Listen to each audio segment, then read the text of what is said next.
Hey guys, just a bit of a random thing. Not really sure what to make of all this. Just going to throw some stuff at you guys and get some thoughts from you and some feedback from you. We know there's a few people who watch our videos who live in Japan. We know there's a few people who watch our videos who watch NHK, which is the national broadcaster, TV broadcaster in Japan. So we know some people who watch our videos who are in Japan who will see NHK. Also some people who are outside Japan who we know watch NHK. So just going to bounce this one around and see what happens. So we had NHK on in our place this morning, and on came the Let's Learn English program on NHK. And we've sort of spoken about those Let's Learn English TV programs before, and we've shown you a couple that were pretty cringy. They're usually pretty cringy. But this one came on this morning, and it sort of was on in the background, but it got our attention because the theme for today was only in Japan. And so it was all in English, or no, it wasn't all in English, but it was trying to use phrases, English phrases for different things. So they were explaining things that are only in Japan in English. So for example, cleaning the floors with a rag. So some of you might have seen that before, the kids at school, when it comes time to clean the classroom, all the kids line up in a row and they all have a piece of cloth about, a metre square or something, a bit smaller, and they put both their hands on it and run up and down the floor with their bums in the air and their hands on the floor, and they all run side by side up and down the floor to clean the floor. Pretty funny way to do it, but anyway, that's what they do.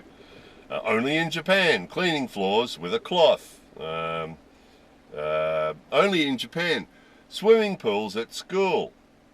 And they went on big explanation about how in samurai times, the samurai used to practice fighting in water because Japan's an island nation, and so quite often they might have to fight in water or cross rivers or something. So samurai would practice fighting in water, so they'd spend a lot of time in swimming pools learning to do breaststroke and learning to fight in water. And so because of that, swimming became important, and because of that, primary schools have more swimming pools per school, or hang on, wait a minute, let's get this right. The percentage of primary schools, elementary schools in Japan that have swimming pools is the highest in the world, they said. Don't know if that's true, that's just what they said. And, so swimming pools in elementary schools is only in Japan. So, not really only in Japan, but they were saying that the percentage of schools that have pools is the highest in the world or something. Walking in a group to school, and we've showed you that before too. The kids meet up as the group starts with one person, of course, and then as that person walks down the street, the next kid joins on, so by the time they get to school, there's a whole group of them. So walking to school in a group, only in Japan. So you're sort of getting the idea. So there's all these things that are sort of a bit unique to Japan, which some of you guys might debate.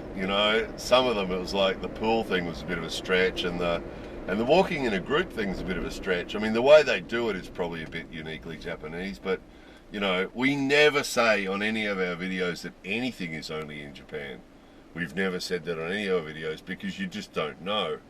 You can generalize, this is sort of a Japan thing, this thing, or this is a typical Japanese thing. You can sort of generalize a bit like that, but we've never said on any of our videos that something is only in Japan, because the world is so diverse that there's a pretty good chance that there is somewhere else in the world where the kids clean the floor in their classroom with rags, and there is a pretty good chance that there's other countries in the world that have, that it's common to have a swimming pool in an elementary school.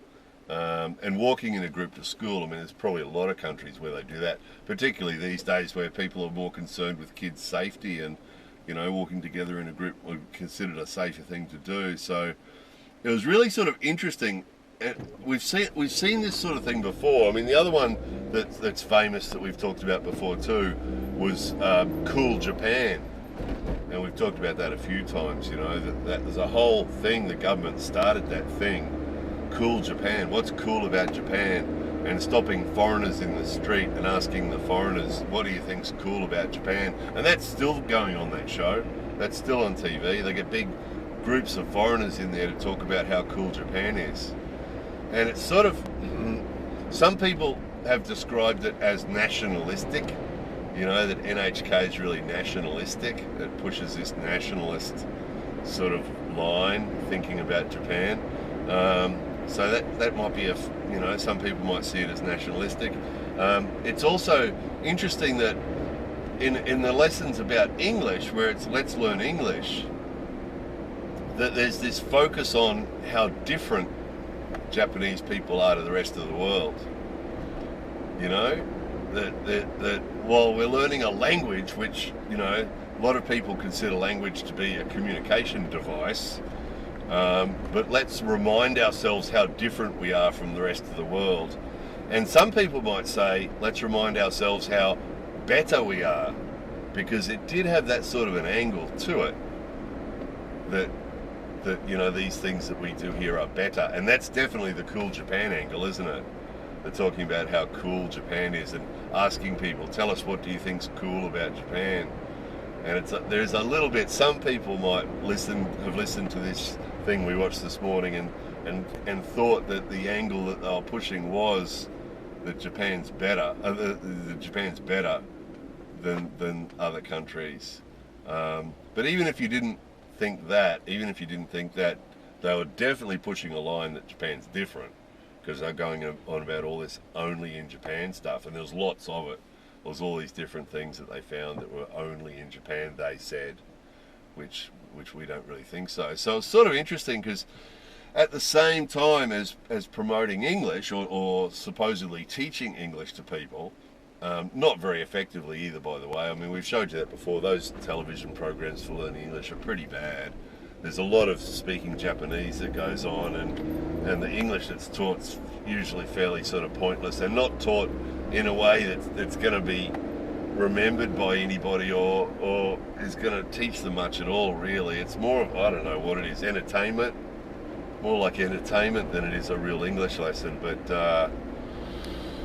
But yeah, just really interesting on so many levels. I mean, first of all, this approach towards English that wasn't really about communication, and then even beyond that, okay, but you know, let's learn some English, but let's not forget that we're different than everybody else, which sort of doesn't really fit with learning the other language to communicate, does it? When you're saying it's that us and them thing again. So let's learn some of their language, but let's remember that we're not like them.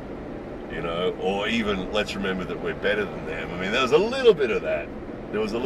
But even if we forget about that part, you know, let's learn their language, but let's not forget that we're very different from them. You know, and that's a funny thing too. You can see there's a lot of confused thoughts going on here. There's a lot of different angles to this, and a lot of this cultural stuff is like that. As you're watching it and listening to it, it's like, what's going on here? There's so many levels to it. You know, and that whole thing about we're different, you get that all the time in Japan. You get that all the time. People tell you all the time that Japan has 4 distinct seasons. And it's true, it is really true. We've showed you that.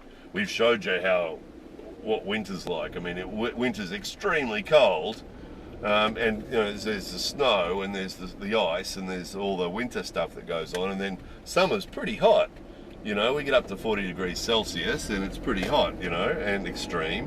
And spring's really spring and autumn's really autumn, and that is true. But again, there'll be people watching this video who'll say, yeah, that's what it's like in my country too. Right? It's not an only in Japan thing that the 4 seasons are so distinct. Some countries, the seasons sort of run together, you know. Countries around the equator will tend to have fairly consistent weather. But countries around the same sort of latitude as Japan will have sort of similar extreme seasons to what Japan does, probably, many of them, you know. So it's not a uniquely Japan thing, but Japanese people will tell you all the time, you know, oh, we have 4 distinct seasons in Japan. They tell you that all the time like it's unique, you know. And there's all sorts of stuff. We've got a friend who's a dentist, Japanese guy, dentist, and he goes on all the time about how accurate the Japanese Weather Bureau is. Right? And they're not bad, in fairness to them. Speaking as a pilot, that guy just fell off his bike up there, did he? I think he did too. It's pretty windy today. That guy up ahead of us there looks like he just got blown off his bike. Yeah, speaking as a pilot, the Japanese Weather Bureau is pretty good. They're not too bad, you know, with their predictions and with their forecasts and things. But as a pilot who's flown in other countries, you know, with modern technology, most of the weather bureaus are pretty accurate these days, and I wouldn't say that Japanese one's any more accurate than anybody else, you know. But this Dennis guy's telling us all the time about how accurate the Japanese Weather Bureau is, you know, one of the best in the world and all this sort of thing. And we do get a lot of that. We do get a lot of that. People telling us that it's better in Japan or it's different in Japan, which is probably in a lot of different countries. But just that uniqueness, it's perhaps less of the it's better than more of the it's unique is what we get all the time. So, yeah. Oh yeah, that was the other thing. I just made a couple of notes there. The other thing was that in the learning of the language thing, there always seems to be that underlying tone of we're different. But the other thing is that, and we've talked about this before too, is in the English language programs on TV, that the teacher is almost always Japanese. So often they will have a foreigner there to perform some English, right? And we showed you a couple of cringy ones of those. One guy dancing in like a clown on cue, you know. The Japanese teacher, sensei, sits behind a desk, and he's a Japanese guy, usually an older guy, you know, with the comb over hair and the glasses, and he'll sit there and explain in Japanese some English phrase. And then when he's done a 10-minute explanation of this short phrase, in comes the dancing clown foreigner who comes in and says it, you know. Comes in, I like my steak well done. I like my steak well done, you know. And then off he goes again, right? And then the sensei, the Japanese guy sitting behind the desk, will explain again, you know, the meaning of that phrase. I like my steak well done. And again, you get this thing where the foreigner's there to perform the English as a demonstration, but the explanation and the teaching is being done by the Japanese guy, which has that underlying thing again. And the school systems are the same. The school systems are the same. Usually the English teacher in the schools are Japanese teachers, and the ALTs, the assistant language teachers, are there to perform the English. And they'll usually sit on a chair in the corner. Those of you who are watching who have been ALTs will tell us this. We hear this all the time, you know, performing English. Guy in front's on his phone. The ALTs perform the English and the teachers do the teaching. The Japanese teacher does the teaching. Which is, again, a little bit of that us and them separation thing, you know, that we get taught. Someone pointed that out recently too with the English schools that you see advertised on TV, or, you know, we get things in the mail and you see posters and things for the English schools. And the front people are always Japanese. So the people standing at the, you know, that you see standing in the suits, the teachers are Japanese, and then you'll see a foreigner off to one side or at the back or something, and the foreigner's just there as the token foreigner. Look, see, we've got a native speaker. Because the native speakers carry some weight as far as the English schools and the English lessons are concerned.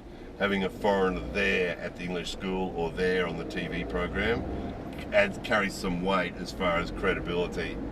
But then the actual teaching and the staff and the sensei is Japanese, is usually the case. So, yeah, odd video. I know it's an odd video. We're sort of all over the place on it. It was more of a sort of just that mix of stuff going on there that was just, a lot of the stuff leaves you wondering after you've just watched it. What did I just watch? You know, what an odd thing to have an English lesson where the focus was on only in Japan. this thing is only in Japan, this thing is only in Japan. And so it was pretty debatable what was only in Japan. But those of you who watched NHK, and again, people describe NHK in different ways. I've heard lots of people say nationalistic. NHK is nationalistic, and it's government propaganda, and it's this, that, and the other. And you can sort of see where they're coming from sometimes when you watch some of this stuff, and examples like this English lesson. It's sort of like the producers of this program, you know, their job was to have some English, a sort of an English lesson, but by the same token, their way of sort of keeping it Japanese was to keep the topic on something like, you know, only in Japan. Isn't Japan cool? You know, isn't Japan good? It was sort of, yeah, okay, we'll teach some English, but, you know, let's not forget. Let's not forget. And again, this video is not supposed to be as a criticism. It's just a bunch of observations thrown together in a pot and mixed. Sometimes these observation videos have clarity and sort of we've come to some sort of conclusion.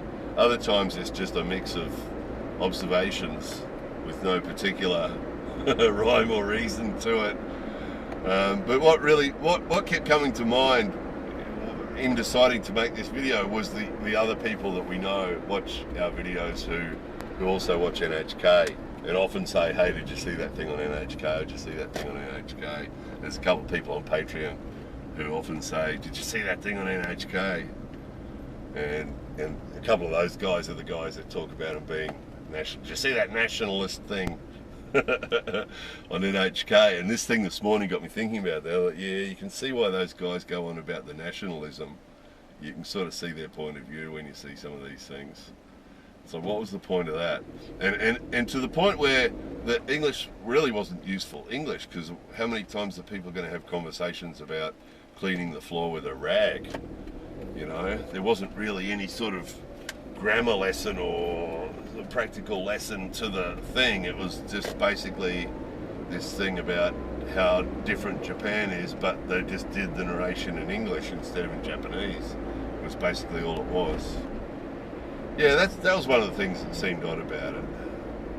Having said that, that was one of the things that sort of stood out about it, was there wasn't really a goal to the lesson. There wasn't really a lesson plan.